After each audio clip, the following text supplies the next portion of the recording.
Assalamualaikum warahmatullahi wabarakatuh. Perkenalkan, saya Sawan SPD, mahasiswa dari Universitas PGRI Mahadewa Indonesia Denpasar, Bali. Pada hari ini Selasa 10 Oktober 2023, saya akan mengadakan praktek pengalaman lapangan di unit kerja saya, yaitu di SMA Negeri 1 Lempuing Jaya, Kabupaten Ogan Komering Ilir, Provinsi Sumatera Selatan. Penasaran dengan kerja saya di PPL ini? Monggo silakan kepoin.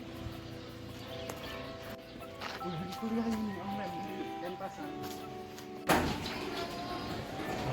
Assalamualaikum warahmatullahi wabarakatuh. Waalaikumsalam warahmatullahi wabarakatuh. Semangat ya? Semangat. Kabarnya bagaimana? Baik. Sehat semua? Sehat. Eka masuk nggak hari ini? Masuk Pak. Masuk, alhamdulillah. Jadi kita nihil.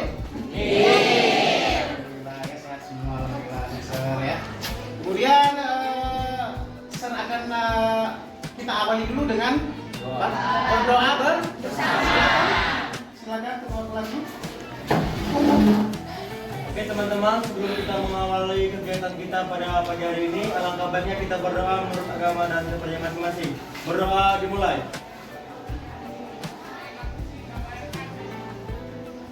Doa selesai. Oke ya. Sekarang saya akan absen dulu lah satu-satu. Ya? Ya. Oke. Ya, kelas 12 IPS 3 ini kelas yang paling heboh kalau ada pelajaran sejarah. Arya Agus Imansyah. Hadir, Pak. Oke. Kemudian Bagas. Hadir. Danu Ratna Putra. Pak. Eka Pratama. Hengki. Hadir. Kemudian Oki Solihin. Hadir. Lalu Putri Marini Jesse. Hadir. Novita Sari. Hadir. Rapati Diantoro. Hadir. Rena Devita Sari. Rika Indriani. Hadir. Terakhir Wayan Sandika. Ada? Hadir. Ya, masuk ya. Jadi kita belajar dulu hari ini tentang materi kita adalah respon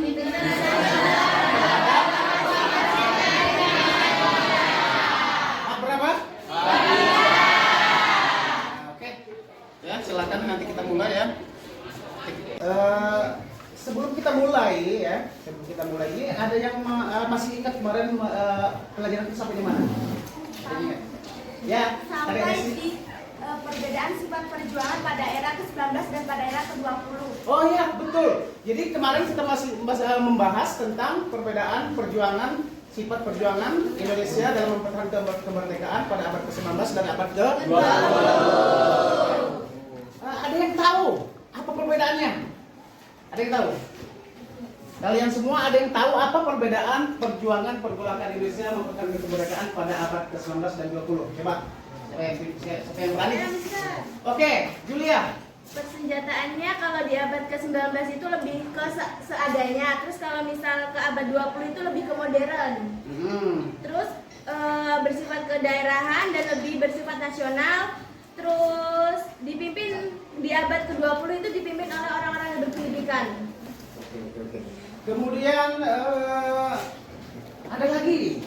Ada yang masih ingat kemarin pelajaran kita bentuk-bentuk perjuangannya? Bagaimana? Coba yang lain. Ada yang lain? Ada yang bisa? Ya?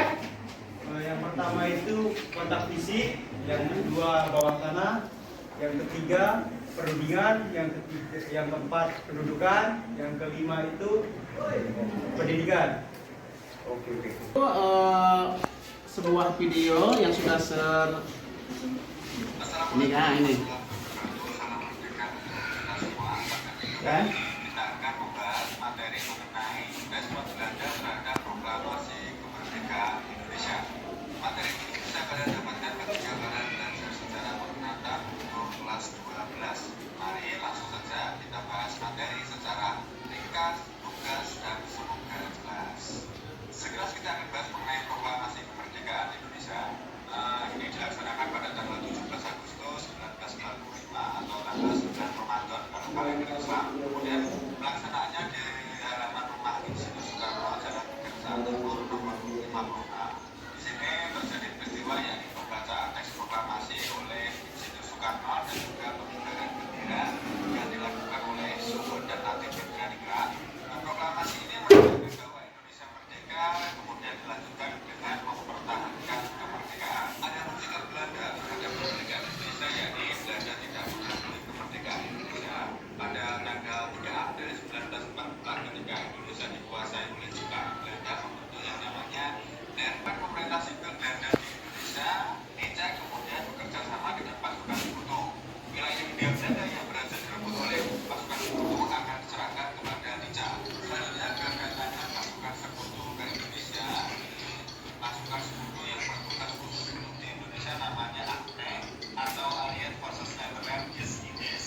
AKNE ini dipimpin oleh Raja Jenderal Sir Philip Christensen. Ini merupakan Letnan Jenderal Sir Philip Christensen. Tanggal 29 September 1945 pasukan AKNE yang mendarat di pelabuhan Tanjung Priok kedatangan negara Jawa Timur serta berbagai daerah otonom seperti Jawa Tengah, Kalimantan Barat, daerah Dayak, hingga Riau. Dalam menghadapi Belanda, itu kemudian Indonesia melakukan berbagai upaya, antara pun sebagai Perdana Menteri RIS adalah Muhammad Hatta dan sebagai Presiden RIS adalah Soekarno. Keamanan untuk RIS disebut ABRIS dengan menggunakan Undang-Undang Republik Indonesia Serikat. Dari berbagai hal tersebut, akhirnya Belanda keluar dari Indonesia. Adapun faktor keluarnya Belanda dari Indonesia yang pertama isi dari konferensi meja bulat tadi, yakni tanggal 27 Desember 1949 Belanda mengakui kedaulatan Indonesia. Kemudian Belanda menyadari bahwa dari dalam negeri Indonesia kekuatan militernya Belanda tidak cukup untuk memaksa Republik Indonesia tunduk kepada Belanda. Kemudian perang yang berkepanjangan berakibat pada hancurnya perkebunan dan pabrik-pabrik Belanda. Kemudian para pejuang Republik Indonesia terus melakukan perang gerilya yang menyulitkan pasukan Belanda. Faktor dari luar, ancaman Amerika Serikat yang akan menghentikan Marshall Plan kepada Belanda. Di sini Amerika Serikat bersimpati terhadap perjuangan Indonesia dikarenakan Indonesia menumpas pemberontakan PKI di Madiun. Selanjutnya ada tekanan dari dunia internasional, salah satunya dari PBB. Demikianlah materi mengenai respon Belanda terhadap proklamasi kemerdekaan Indonesia. Semoga bermanfaat. Jadi materi diskusi ini adalah sumber tambahan dari video perjuangan tentang respon Belanda terhadap kemerdekaan, proklamasi kemerdekaan Indonesia. Sekarang kalian diskusi kelompok 1 ya. Sudah siap semua ya, jadi diskusinya sudah siap. Belum kita buka diskusinya, jadi silakan sekarang kalian memulai diskusi dengan membacakan dengan metode diskusi awal sampai akhir ya. Pembukaan dan segala macam. Silakan.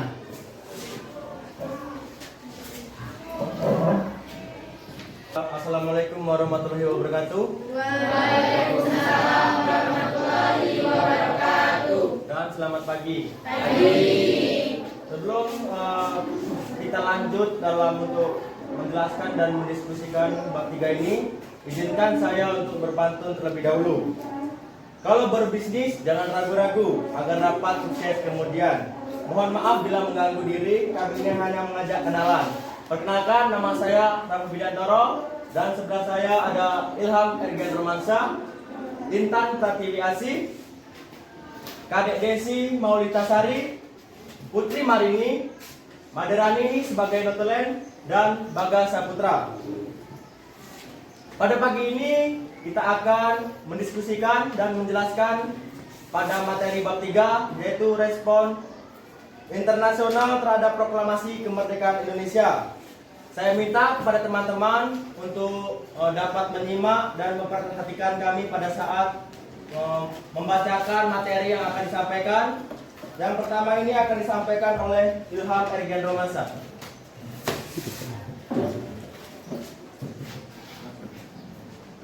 Respon internasional terhadap proklamasi kemerdekaan Indonesia. A. Respon Belanda terhadap proklamasi kemerdekaan Indonesia. 1. Kembalinya pasukan Belanda ke Indonesia. Kemerdekaan Indonesia menandai berakhirnya masa pendudukan Jepang di Indonesia. Jepang yang sebelumnya mendapatkan kekuasaan atas wilayah Indonesia dari Belanda harus rela melepaskan Indonesia. Berakhirnya pendudukan Jepang bukanlah akhir dari penjajah di Indonesia.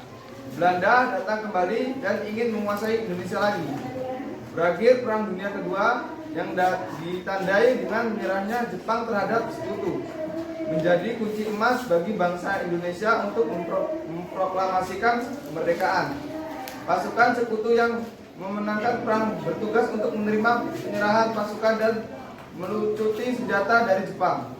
Pasukan Sekutu yang diberi tugas yaitu bernama Afnei. Masuknya pasukan Sekutu inilah dimanfaatkan oleh Belanda untuk kembali menguasai penjajahan Indonesia. Tindakan strategi awal Nisca dan pasukan militernya adalah memasukkan pasukan Belanda secara diam-diam ke wilayah Indonesia di AMB 1 dan AMB 2.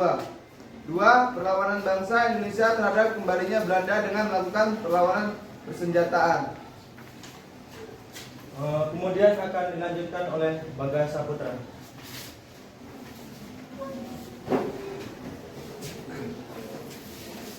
Respon PBB terhadap proklamasi kemerdekaan Indonesia. Pada saat itu PBB memang belum mengakui kedaulatan Indonesia, akan tetapi sebagai organisasi perdamaian dunia, PBB sudah serta melepaskan diri dari tanggung jawabnya. PBB ikut andil dalam menengahi Indonesia dan Belanda. PBB membentuk Komisi 3 Negara atau KTN untuk menyelesaikan konflik Indonesia-Belanda serta memfasilitas untuk melakukan perundingan kedua belah pihak seperti KMB. Kemudian dilanjutkan oleh untuk memberikan pertanyaan.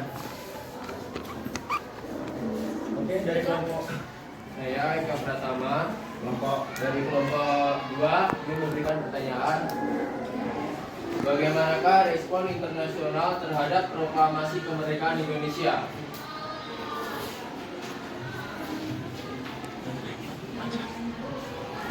Kemudian pertanyaan yang kedua. Baiklah, saya perwakilan dari kelompok 4. Nama saya Novita Sari. Sebelumnya ada yang saya belum pahami, jadi saya ingin bertanya, bagaimana respon negara India, Australia, dan Mesir terhadap proklamasi kemerdekaan Indonesia? Oke. Satu lagi. Oke.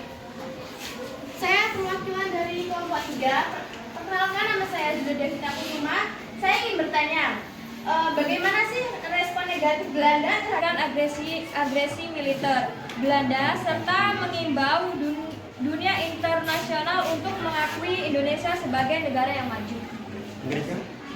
Amerika. Oke, saya aja Inggris. Kalau respon Amerika yaitu awalnya memberi respon negatif, yakni karena Amerika masih memiliki hubungan baik dengan Belanda sebagai sekutunya dalam Perang Dunia II. Amerika Serikat juga khawatir bahwa Indonesia akan menjadi negara yang komunis yang sekutu dengan Uni Soviet dan Cina. Tapi dengan berjalannya waktu, Amerika mulai menyadari bahwa perjuangan Indonesia adalah perjuangan yang sangat pantas untuk didukung atau diapresiasi. Baiklah, apakah saudara Oki sudah puas? Apakah faktor-faktor Uni Soviet mendukung sejak awal kemerdekaan Indonesia, sedangkan Amerika pertama memberikan respon negatif terus mendukung kemerdekaan Indonesia? Kan pasti ada faktor-faktornya. Apa faktor-faktor yang menyebabkan Uni Soviet dan Amerika Serikat? Karena mereka melihat perjuangan bangsa Indonesia itu sangat pantas untuk didukung, kayak perjuangannya keras untuk kemerdekaan Indonesia. Iya. Tadi kan Amerika itu memberikan respon negatif. Nah, kenapa? Pecahkan bersama audien juga kelompok 1, 2, kelompok 2, 3, 4 boleh juga mengajukan usul atau instruksi membantu kelompok yang di depan. Karena permasalahan ini kalau hanya satu kelompok saja yang bekerja tidak bisa pecah, tidak bisa kita simpulkan. Ya, lanjut.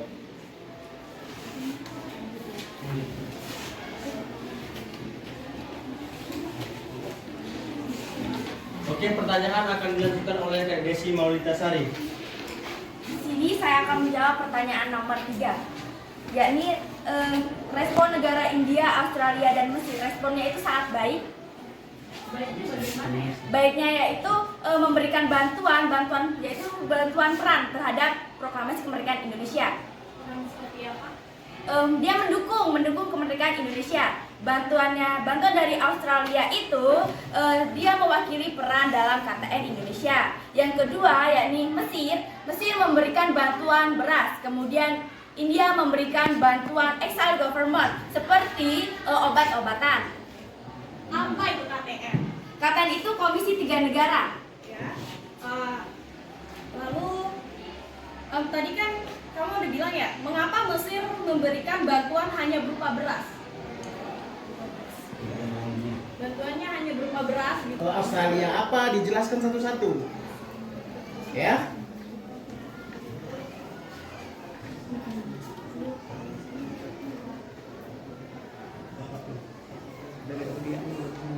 Oke, dari audien yang lain.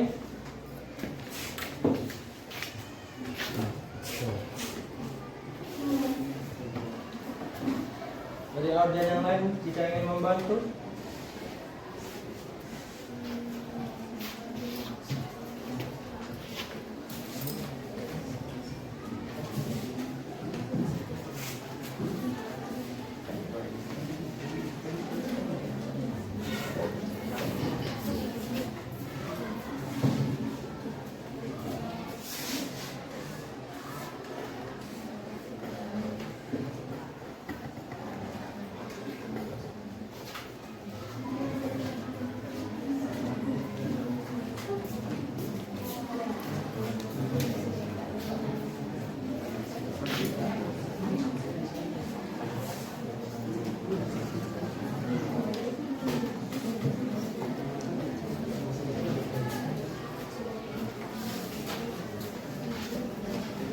Ya, silakan. Dari kesimpulan itu tadi. Baik.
Tanya audien. Oh, jika audien ingin membantu,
Indonesia susah ditaklukkan ya. Tetapi mengapa Belanda bisa menjajah Indonesia selama 350 tahun? Oke, saya akan menjawab mengapa Belanda bisa menjajah Indonesia. Selama 350. Oke, pertama karena kan Belanda datang hanya untuk berdagang, sehingga tidak tahunya Indonesia akhirnya itu berdampak buruk bagi Indonesia. Belanda datang ke Indonesia itu yang pertama hanya ingin berdagang, sehingga lambat laun. Kok bisa? Sedangkan Indonesia katanya dijajah selama 350 tahun. Kita di sini kita mau menjawab, kita pahami dulu maksud tujuan dari pertanyaan tersebut. Indonesia ini kenapa Belanda susah menaklukkan Indonesia, berkali-kali melancarkan serangan, berkali-kali juga diplomasi, serang lagi, perang lagi di berbagai daerah. Kan banyak perang berbagai daerah kan? Perang Ambarawa, perang Bandung Lautan Api, perang 7 hari 7 malam Palembang, perang Medan Area, perang Surabaya, banyak kan? Ini Indonesia ini yang pertama, kenapa susah ditaklukkan melalui beberapa agresi dan peperangan ya? Susah ditaklukkan karena Indonesia ini luas. Ingat ya, Indonesia ini luas. Medan perang di Indonesia ini susah ditaklukkan oleh Belanda. Ya, karena kita punya hutan tropis. Hutannya yang masih perawan asli susah ditelusuri oleh manusia. Cuma rakyat Indonesia yang bisa. Itu ya medannya ya. Kita luas. Kemudian Indonesia ini meskipun hanya bersenjatakan bambu runcing, ya, semangat juangnya yang boleh diadu. Ya, semangatnya boleh luar biasa. Strateginya juga luar biasa. Rakyatnya bahu-membahu saling tolong-menolong. Paham ya? Kemudian Indonesia ini punya juga sokongan atau dukungan dari beberapa negara di luar negeri sana, contohnya India. Ketika Yogyakarta berhasil dikuasai, India menawarkan ada exile government. Ya, monggo Indonesia pindahkan ibu kotamu dari Jakarta ke Jogja, dari Jogja ke Bukit Tinggi. Pun ketika Bukit Tinggi dikuasai oleh Belanda, silahkan monggo buat ibu kota pengasingan di negara kami di New Delhi, India. Itulah exile government. Ya, itu sokongan juga. Jadi di samping wilayah Indonesia yang luas, medannya yang sangat susah ditaklukkan, motivasi jiwa perang rakyat Indonesia tidak ada tandingan, meskipun sangat sederhana senjatanya. Kemudian yang keempat, dukungan dari negara lain, ya. Jadi kira-kira bagaimana ini? Sudah setuju? Setuju. Ya, sekarang jadi pertanyaan pertama, pertanyaan kedua, pertanyaan ketiga sudah selesai dijawab. Silakan kalian simpulkan.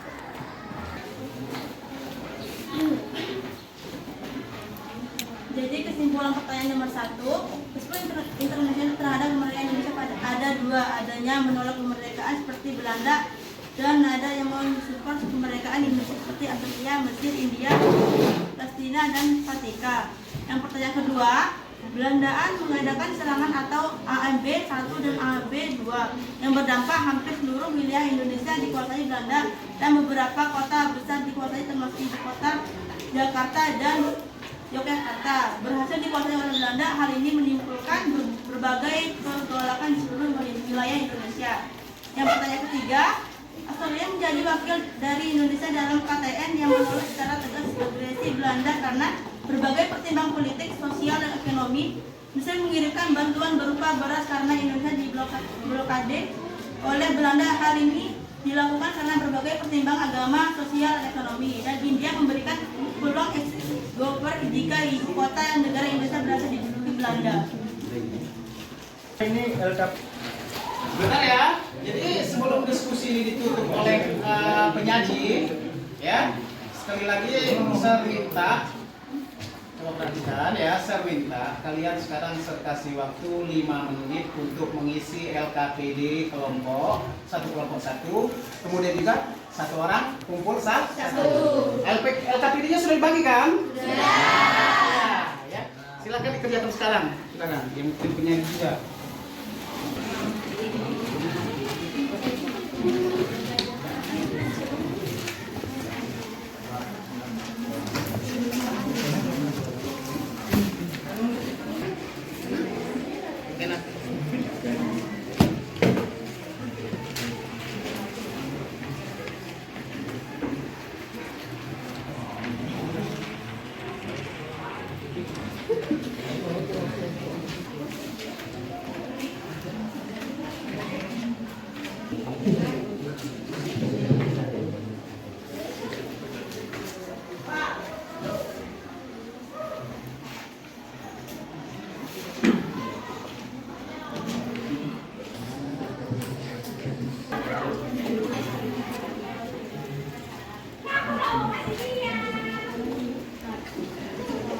Gila ada hambatan?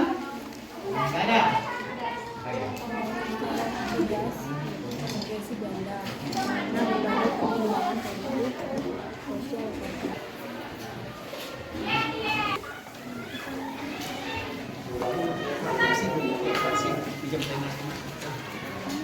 Pura-pura sih.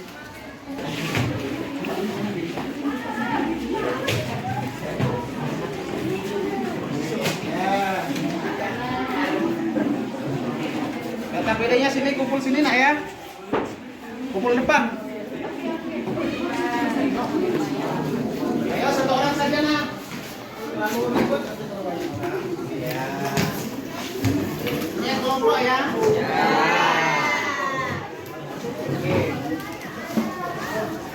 Kelompok 3 mana? Oke.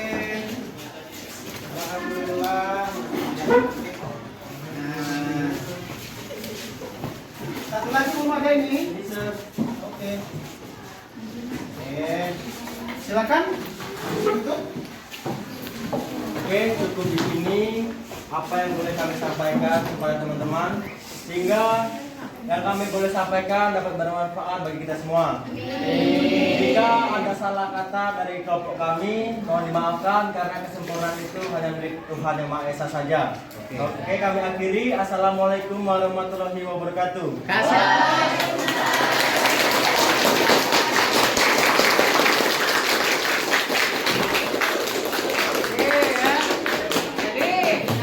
Besok kita hari Senin ya? Kelompok 2 ya? Kelompok 2. Sebelum kita tutup ya, Sir mengucapkan banyak terima kasih atas kerjasamanya kalian begitu giginya untuk memecahkan permasalahan di kelompok 1 ini ya, dengan 3 pertanyaan. Ada 1 pertanyaan tadi tambahan. Sir banyak ucapkan terima kasih ya. Sebelum kita menutup acara pelajaran hari ini, ketua kelasnya silakan pimpin untuk berdoa ya. Silakan.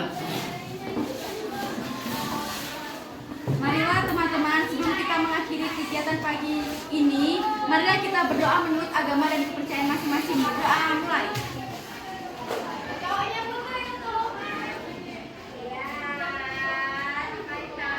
Berdoa selesai. Ya, silakan. Akhiri ya. Assalamualaikum warahmatullahi wabarakatuh.